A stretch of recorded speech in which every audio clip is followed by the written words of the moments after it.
โอเคเนาะทุกคนเนาะเขาก็จะมาเบิ่งสีประเภทสีอันนี้ทั้งเท่าไหร่บ่ห้องพื้น2,200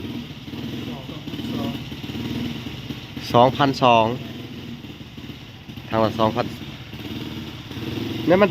เจ้าสีสีทาวัดอ่ะมันมีสีขาวก่อนสีห้องพื้นทาข้างในวัดสีขาวกับสีดำสีห้องพื้นกับสีคำพี่น้องสีห้องพื้นสีคำทาปูน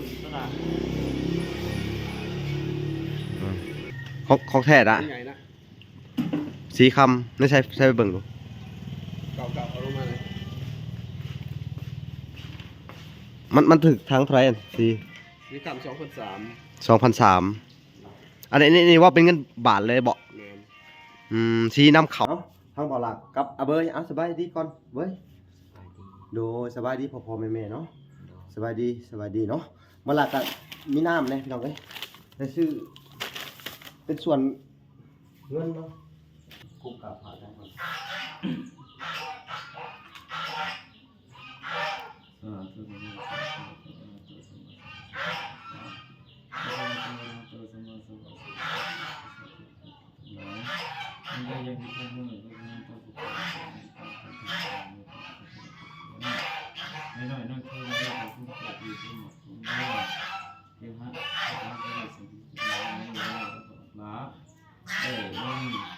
เงินพร้อมทั้งวัตถุปัจจัยต้นเงินสีแล้วก็ปัจจัยทั้งหลายทั้งวันนี้ก็มามอบให้แก่วัดสุขัตตารามบ้านเมืองจำพรก็ขอให้ทุกข์หายโศกหายโรคหายภัยหายขยะโรคหายเจ็บที่ได้ขันแบบนี้จะมีความสุขความเจริญขึ้นไปก็ขอให้สาธุบุญนำทางนั้นแม่พยังปัตตานิพยังสุขปัตตานิสุขังกุปเทปานิโนยตวัตตะอามิสัมปะตังมุญสัมปะตังสัพเพเทวะอนุโมทันตุ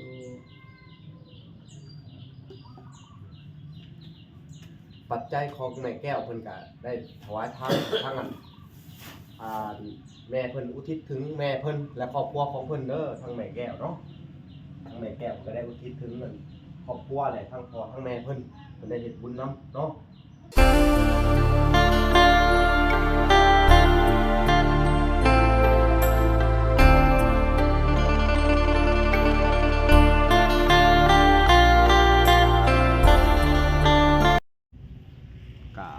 สบายดี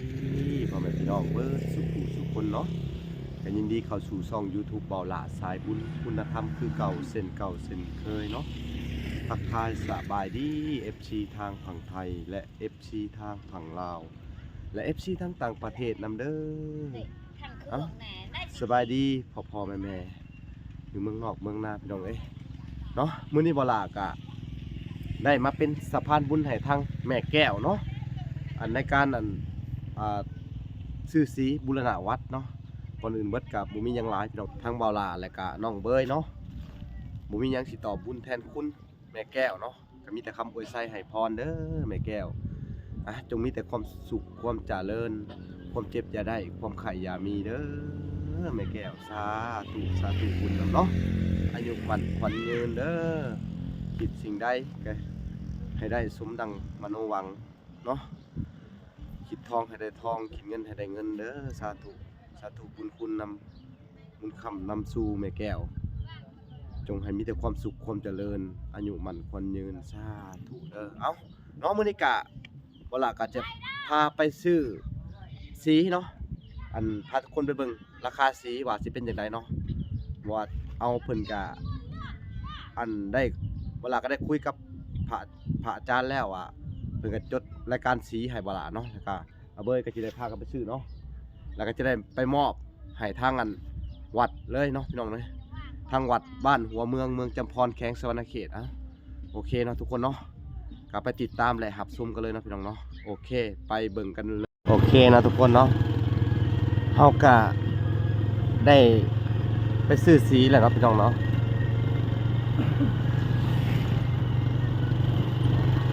ห้านค้ากับบ่ไกลปานใดพี่น้องเอ้ยเขาจะซื้อสีเข้าไปในวัด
โอเคเนาะทุกคนเนาะเขาก็จะมาเบิ่งสีประเภทสีอันนี้ทั้งเท่าไหร่บ่ห้องพื้น2,200ทางละ2,000นี่มันเจ้าสีไอ้สีทาวัดอ่ะมันมีสีขาวก่อนสีห้องพื้นทาข้างในวัดสีขาวกับสีดำ สีของผืนกับสีค นะสีคำบ่ ำค สีค ำสีห้องผืนสีคำนี่ ำสีขาว ผ้าปูนนะ ทาปูน สีห้องพื้นกับสีคำพี่น้อง สีห้องผืนสีคำผ้าปูนนะสีห้องผืนสีคำผ้าปูน แล้วเราก็จะซื้ออุปกรณ์น้ำแหน่เนาะพี่น้องอุปกรณ์ทาสีแล้วกับฟอยล์ขัดเนาะฟอยล์ขัดนำเลยเด้อ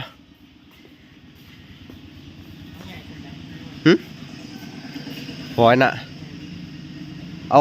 ลูกหมูคัดค่ะตัวไหนเบิ่งดูจับมาเบิ่งดูเอาอันฟอยล์ขัดแปลว่าใส่หินเจียฟอยล์เล็กอะ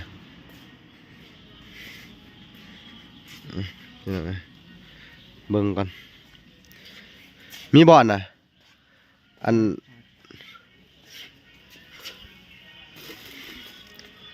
เอาอันนั้นเด้อกระดาษทรายหยาบคัดคัดมือบ่ น่าจะคัดเครื่องคัดยังไงนะเอามาเบิ่ง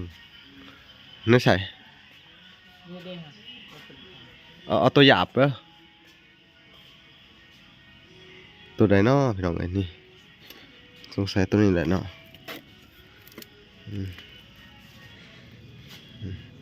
มู้ว่าอันเท่าไหร่ครับเดี๋ยวให้เป็นราคาก่อนนี่ก็เป็นสีพี่น้องไอ้โซนสีโดยธรรมดาแบบไหนบ่จะเสียไปห้องผืนยังไงในห้องผืนเขาเสียอันท่าซิมข้างในท่าผ่าประธานใหญ่ผ้าบริเวณผ้าผนังผ้าผนังนำแล้วก็ผ่าพร้อมห้องผืนห้องแต่2,200ธรรมดา1,000เอา2,200เอา2,200เอาของแท้เลย ดูสีคำเดี๋ยวเอาของแท้ละไงนะสีคำไม่ใช่ไปเบิ่งดูเก่าเอาลงมาเลยมันถึกทั้งเท่าไหร่สีคำ2,300อันนี้ว่าเป็นเงินบาทเลยบ่สีน้ำเข่ามาจากไทยบ่หรือได้โอ้โดอันนี้ได้ฉากราคาเท่าไหร่นี่2,300อีกเนาะเอาแต่เขาสิไหลเป็นเงินกีบเด้อเขามีเงินกีบเอาพี่น้องเลยแล้วไปเอาอันน่ะมาอีกก่อนอันน่ะแนวทาสีแค่เอามาลูกกิ้งยังก็ได้เอาอันหนึ่งลูกกิ้งอันหนึ่งชุดหนึ่งแป้งก็เอาจัก2 อันก็ได้2 อันแป้ง3เหรียญพี่น้องเราจะมาไล่เบิ่งจำนวนเงินว่ามันสิตกอยู่จากล้านเนาะทั้งหมดมัน 4,000 บาท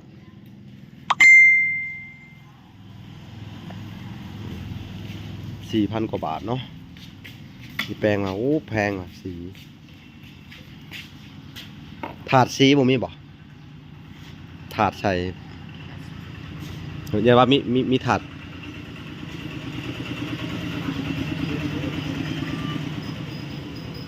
มันต้องมีสูตรของมัน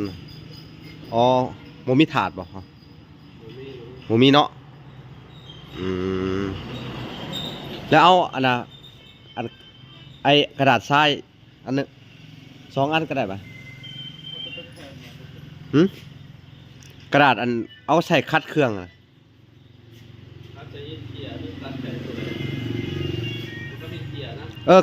ยนี่มันเป็นแป้งเล็กก็ได้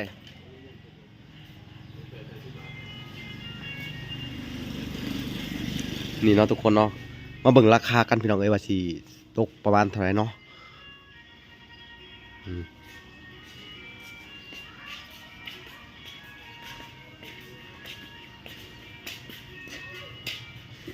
โอ้อันนี้มันแนวขัดปูนเนาะอันเท่าไหร่บ่อนนี่เอามาอีกจัก2 อัน 3 อันก็ได้เอาอืม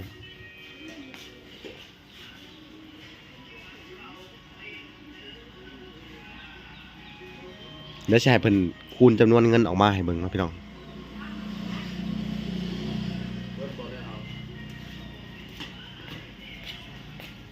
เอาวางไว้นี่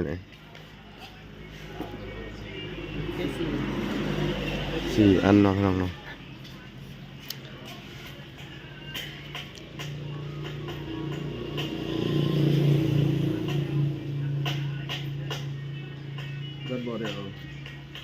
โดยเอ้าเจ้าไหลจำนวนเงินเบิ่งบาทนี่จำนวนเป็นเงินกีบเด้อเรทเท่าไหร่เงินบาทนะ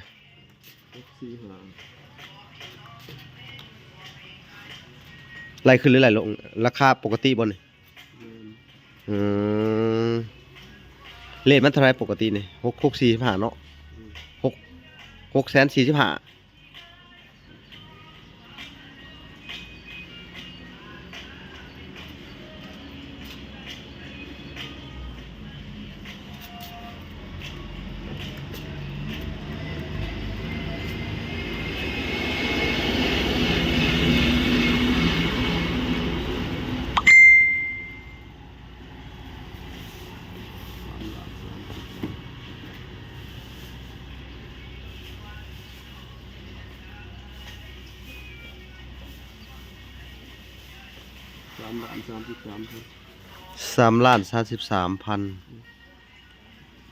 3,33,000เนาะพี่น้องเอ้ยทั้งเบิดเงินยอดเงินอยู่4,3,000,000เดี๋ยวจะหาเอาอีกทั้งหนึงสีคำให้มันถึกเป็นประมาณจำนวนเงิน4 ล้านเนาะ4 ล้านกว่า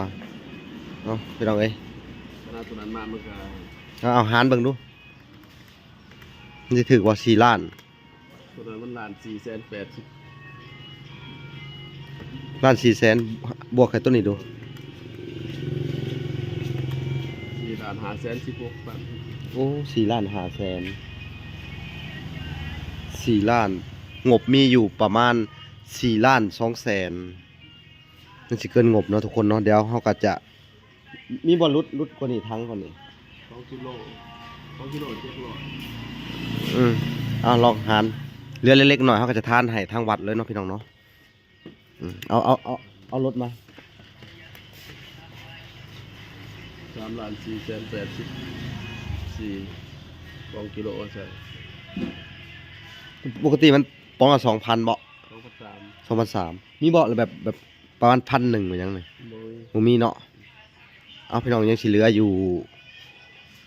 ให้เพิ่นเขียนบินเสร็จเลยแล้วเขาจะไปไล่จำนวนเงินเนาะได้ปองหนึ่งครับไอ้นี่700 กว่า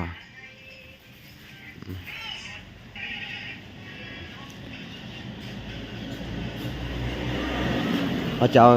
อีกอย่างเพิ่มอีกเนาะเดี๋ยวเบิ่งก่อนเด้อ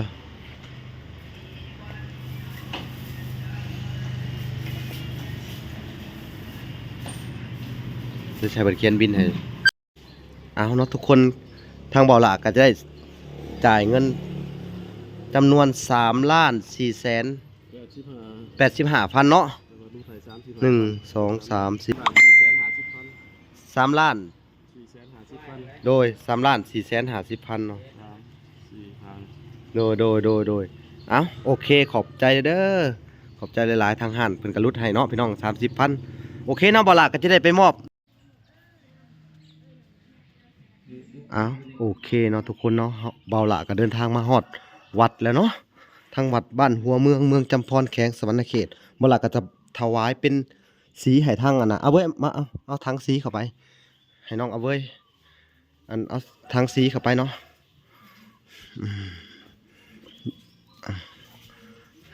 ไปตั้งข้างหน้านี่นั่นแหละเอาเข้าไปผู้หายาผู้เอาเข้าไปหายานั่นตู้เข้าไป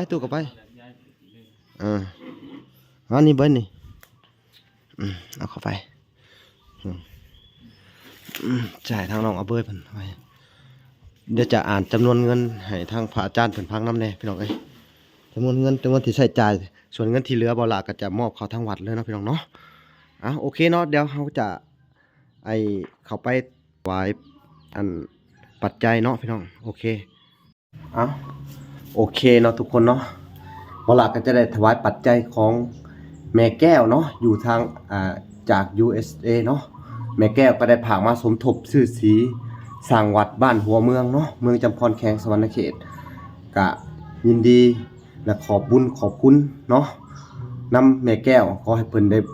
บุญกุศลหลายๆพี่น้องเอ้ยทางบ่ล่ะกับอาเบยสบายดีก่อนเว้ยโดสบายดีพ่อๆแม่ๆเนาะสบายดีเนาะบ่ล่ะก็มีน้ำแน่พี่น้องเอ้ยได้ซื้อเป็นส่วนเงินเนาะ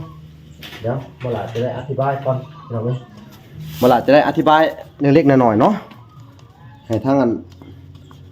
ท่านผู้ชมเนาะจำนวนสีพี่น้องเอ้ยจำนวนสีก็มีรวมเบิดเนาะสี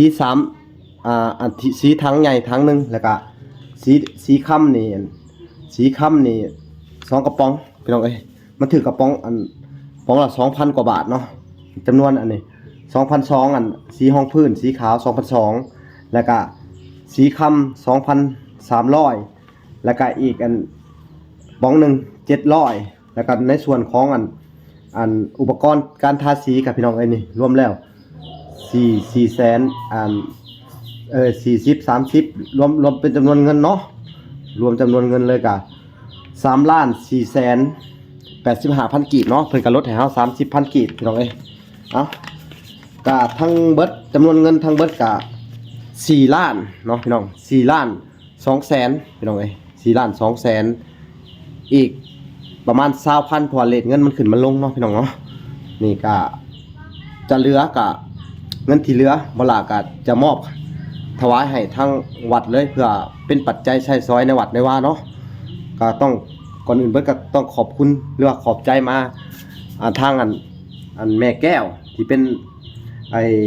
ปัจจัยหลักเนาะแล้วก็ขอบพระคุณหรือว่าขอบใจทางแม่แก้วที่ไว้วางใจทางเบาหล่าสายบุญคุณธรรมเนาะเป็นสะพานบุญให้ในครั้งนี้เนาะขอบมุกขอบใจหลายๆพี่น้องเอ้ยเฮาก็จะได้ถวายปัจจัยเหล่านี้ให้ทางพระอาจารย์เพิ่นเลยเนาะคัดเข้าไปเอาไว้ให้เขาพักให้เพิ่นเอาคันเพิ่น ดูเพิ่นเอาคันเลย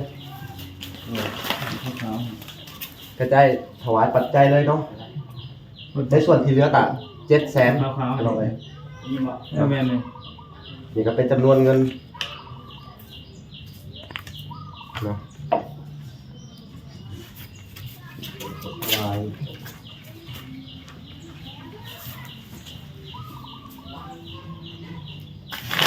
น้ำเรา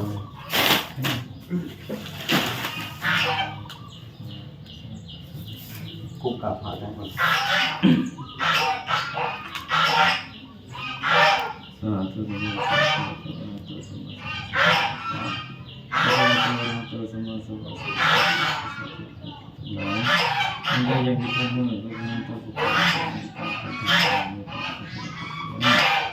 น้อยๆคือเราได้ผู้ปฏิบัติที่เหมาะสมแล้วคือฮะเราได้สิ่งที่เราละเงินพร้อมทั้งวัตถุปัจจัยต้นเงินสีแล้วก็ปัจจัยทั้งหลายทั้งวันนี้ก็มามอบให้แก่วัดสุขัตถารามบ้านเมืองจำพรก็ขอให้ทุกข์โศกโรคภัยพยาธิโรคข้าวเจ็บที่ได้ขันกันนี้จะมีความสุขความเจริญไปขอขอบคุณสาธุเนาะสาธุบุญนำทางแม่แก้วเด้อที่ว่าเป็นจุดปัจจัยเนาะจุดปัจจัยทางแม่แก้วที่ว่าเพิ่นมีสร้างทางวัดบ้านหัวเมืองเนาะทาสีเนาะโดยเก่าก็สิได้น้ำใส่โดยเฮ็ดซิมพุ่นน่ะโดยสร้างโดยน้ำจ่าดูจะอยากตามให้เลยครับยะวะลิวะปุระวะลิบุริเจสะกะลังเอวะเมวิโตทินังเกตนังอุปกัมมิสิตังปฏิตังตุมหังคิปะเมวะตุเนสันโตสัพเพปุเรนโตสังกปะจันโทป ปนาราโสยถาวิโสติราโสยถาสัพพิติโยวิวัสสันตุ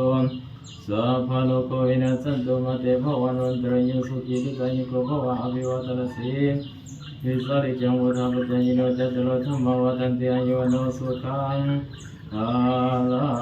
งตัสสิเมกัสสิเมยติเมตัสสะกัสสิเมตัสสะนังกัสสินังกัสสะภุเตกัสสะนัสสะลังลายลุนังวาสุโกวะยาวันยาปริทิวานังอัตถังเวทานัมมัตถังยาเอวังวิสัสสิยาตัญญาอายัญจะโคตตินาตินาสังฆมิสุมันติตาติปารตาอิตายตนะสุภคัมติ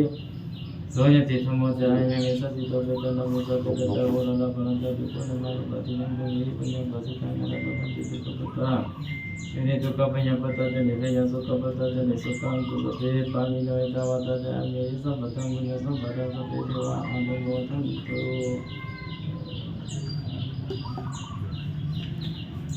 ปัจจัยของแม่แก้วเพิ่นก็ได้ถวายทานทั้งอันแม่เพิ่นอุทิศถึงแม่เพิ่นและครอบครัวของเพิ่นเด้อทั้งแม่แก้วเนาะทั้งแม่แก้วก็ได้อุทิศถึงนั่นครอบครัวแหละทั้งพ่อทั้งแม่เพิ่นได้เฮ็ดบุญนำเนาะพระเจ้าเลยเหล่านี้โอเคเนาะพระอาจารย์ขอบคุณหลายๆนะครับแต่จะแนะนำมันพระอาจารย์ไปเบิ่งทางทีมอีกนิดนึงถ่ายเพิ่มเติมอีกเนาะได้เนาะพี่น้องวันหลังก็จะได้พาทุกคนไปเบิ่งในซิมอีกเนาะเล็กๆน้อยๆพี่น้องเอ้ยเอาไปเบิ่งกันอีกรอบนึงพี่น้องเอ้ยว่ามีหยังในขาดเรือเนาะโดยเอา ไปพอกันอยู่ซิมเลยพี่น้องเอ้ยเอาพี่น้องเอ้ยหลังจากนี้บ่หลักอาจจะไปหยาดน้ำไปที่น้ำลงพื้นเนาะพี่น้องเอ้ยให้ทางแม่แก้วพี่น้องเอ้ยเพิ่นกะปัจจัยนี่เพิ่นกะอุทิศถึงครอบครัวของเพิ่นคือแม่ทั้งแม่ของแม่แก้วพี่น้องเอ้ยทั้งครอบครัวเพิ่นผู้ที่ลงรับไปเอาเด้อผากผ่านแม่น้อยธรณีเด้อมาหับเอาอันนี้ก็เป็นปัจจัยนำปัจจัยเข้าของถวายทานให้ทั้งวัดทั้งว่าของแม่แก้วผู้เพิ่นอยู่เมืองนอกเมืองนาพี่น้องเอ้ยจาก USA เพิ่นก็ได้ผากผ่านบ่ล่ะเป็นสะพานบุญให้มาเป็นสะพานบุญให้เนาะมื้อนี้ก็ให้มาหับเอาเด้อทางครอบครัวให้เพิ่นอยู่เย็นเป็นสุขให้มีแต่สุขกายสบายใจสุขภาพแข็งแรงความเจ็บอย่าได้ความไข้อย่ามีเด้อสาธุสาธุบุญคุณเด้อขอบคุณเพิ่นพี่น้องเอ้ยบ่ล่ะก็สิไปเบิ่งทางพระอาจารย์อยู่ในวัดเพิ่มเติมอีกพี่น้องเอ้ยว่ามีหยังแน่พี่น้องเอ้ยนี่ก็เป็นสถานที่วัดเนาะก็เป็นวัดน้อยๆแห่งหนึ่งพี่น้องเอ้ยนี่ก็บ่ทันใหญ่พี่น้องเอ้ยปานใดพี่น้องเอ้ยวัดก็สร้างมาหลายปีแล้วพี่น้องเอ้ยวัดนี่ก็7, 8, 90 ปีแล้วพี่น้องเอ้ยเพิ่นบูรณะใหม่พี่น้องเอ้ยก็จะให้ทางพระอาจารย์แนะนำเพิ่มเติมอีกเนาะขาดเหลืออีกยังแน่พี่น้องเอ้ยนี่ก็น่าจะเป็นซิมเก่าแก่แต่บูฮานเนาะแต่สิถามเพิ่นว่าซีภายนอกพออยู่บ่หรือจังไดเนาะสิถามพระอาจารย์เพิ่มอีกเนาะสีภายนอกพอแล้วมีแต่สีนะสีภายในเหมือนแต่สีภายในเนาะโดย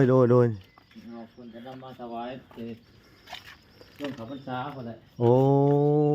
นี่ประตูนี่เฮาต้องเฮ็ดสีใหม่ได้เนาะแม่นอันเนี่ยเนาะนี่เนาะแม่นแต่ว่าประตูยังเป็นไม้เก่าดังเดิมบ่เป็นหยังเนาะแม่นโอ้ยพี่น้องเอ้ยแกะสลักงามมะลิเนาะต้องค่อยๆแกะขวดใหม่เนาะพี่น้องเอ้ยทาสีน่าจะงามแหละบาทนี่พี่น้องเอ้ยโดยถ้าบ่พอจะได้ก็บอกเด้ออาจารย์ข้าพเจ้าบ่พอนี่เนาะพี่น้องเฮ็ดกะโลคือกะโลเก่านี่ลื้อบ่หรือไดโอ้สิลื้อกะโลเก่าออกเนาะปูแปลงบูรณะใหม่เบิดเลยเนาะโดยพี่น้องเอ้ย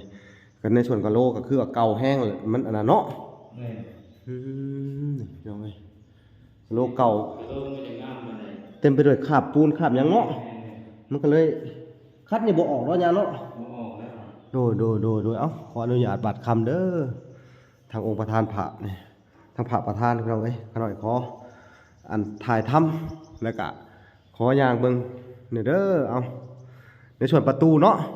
ประตูนี่ก็ อืมตัวนี้ก็ต้องแป้งใหม่เนาะเหลี่ยม แป้งใหม่แป้ง เหลี่ยมเนาะ แม่น เหลี่ยมเช้าเหลี่ยมอันนี้พี่น้องเอ้ย แม่น คล้ายๆคือบัวเนาะ แม่น บัวเพิ่นนี่ต้องเฮ็ดใหม่เลยเนาะพระอาจารย์เนาะ แม่น โดยบัวต้องเฮ็ดใหม่พี่น้องเอ้ยนี่ทั้งเทิงแน่พี่น้องเอ้ยบัวเพิ่นก็ต้องเฮ็ดใหม่ก็ยังบูรณะหลายอย่างอยู่เนาะ แต่ เดินแทนพระจะสิได้ แทงพระ แม่นสิได้ โอ้ย ใส่ไว้ สิได้ทาสีใหม่เนาะ แม่น ถ้าบ่พอจังไดก็บอกเขาหน่อยเด้อโอ้นี่ลาวเนาะ แม่นแม่นลาวแล้วมันของเก่า ของเก่าแก่พี่น้องเอ้ย แม่นแม่น ลาวตามผาผนังพุ่น อันนั้นบ่ได้เคย สาธุ บูรณะได้กัน โอ้ยเป็นครั้งแรกเนาะ แม่เป็นครั้งแรก ครั้งแรกที่บูรณะพี่น้องเอ้ย แม่น พระประธานพระอันนี้พี่น้องเอ้ยก็มีอยู่พระเก่าแก่อยู่เนาะ แม่ได้เรื่องได้บ่ที่ต้นเลย โอ้ บ่ที่ต้นเลยได้ร่มสิได้นั่น โอ้พี่น้องเอ้ยนี่ หลายรุ่น เครื่องคำของคุณมีอยู่พี่น้องเอ้ยหลายรุ่นเพิ่นว่าจักปีรวมเบิดแหละพระอาจารย์อ่า แต่เบิ่งกันอยู่ในยอดสภาพที่พันเทิงนั่นปี1985 ปี1985เนาะ แม่น โดยโอ้ได้นาฬิกานี่เนาะกับใส่บัวใส่หยังก็คือสิงามอยู่เนาะ แม่น ตกแต่งดีๆเนาะ แม่น พี่น้องเอ้ยเพิ่นกับปะบ่ค่อยงามปานใดนี่ แม่น ก็คือสิตกแต่งใหม่ให้งามเนาะให้สวยงามเนาะ แม่น อืม ตาม พี่ เพิ่ น้อง น เอ้ย ว่า ก็ยังบ่ทันแล้ว ยากไอ้เลยคือว่า ย่านำปัจจัยเนาะ ถ้าชอบตั้งมาสร้างอะไร โดยเอาพี่น้องเอ้ยก็คืออันมีหยังในขาดเหลืออ่ะพระอาจารย์ก็บอกเด้อ จ้า โดยเพื่อเพิ่นอยากอันโมทนานำก็มีหลายคนอยู่เพิ่นเบิ่งพี่น้องเอ้ย นักกับโตกะโลนี่ได้ โกโกโลเนาะ แม่น โดยเอ้า เพราะว่าสิปูลงไปทางหลุมเลย ปูกะโล แม่น ลงไปทางหลุมไปเลยเนาะ แม่น คือเขาต้องลื้อใหม่บ่เลือเทปูนถมทับเลย ที่พูดต้องถามเลย โอ้เขาบ่ต้องลื้อให้อันนั้นเนาะแม่นแหละเทปูนถมทับแล้วก็ติดกะโลใหม่เนาะ แม่น โอ้โดยคือตัวเก่าก็แบบว่า